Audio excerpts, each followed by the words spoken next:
Bonjour à vous, ravi de vous retrouver sur France 24 et bienvenue si vous nous rejoignez dans Paris Direct. À la une de l'actualité, les flammes se rapprochent d'Athènes en Grèce.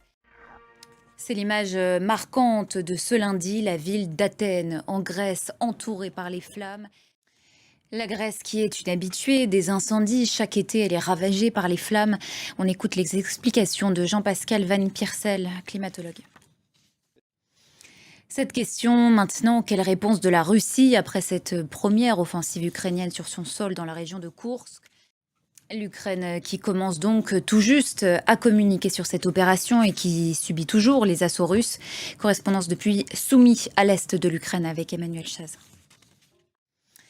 La guerre qui prend aussi une nouvelle dimension au Proche-Orient. La menace d'une attaque iranienne contre Israël se précise. Elle pourrait bien survenir dès cette semaine. Selon Washington, les États-Unis qui ont renforcé ces derniers jours leur présence militaire au Moyen-Orient. C'est ce que nous explique Étienne Paponeau. Dans le reste de l'actualité, le Bangladesh, toujours secoué par une grave crise politique. La police a mis fin hier à près d'une semaine de grève dans la capitale. Au Venezuela, à présent, la répression monte encore d'un cran après la réélection contestée de Nicolas Maduro.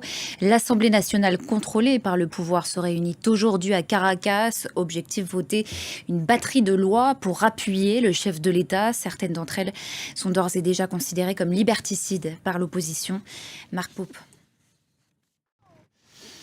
C'était ce dimanche soir à Paris, les yeux du monde entier étaient rivés une dernière fois sur la capitale pour la cérémonie de clôture des Jeux Olympiques. Cérémonie lors de laquelle a eu lieu, bien sûr, le transfert du drapeau olympique de Paris à Los Angeles. Voilà, c'est la fin de ce journal. Merci infiniment pour votre attention. On se retrouve dans une quinzaine de minutes sur France 24. À tout à l'heure.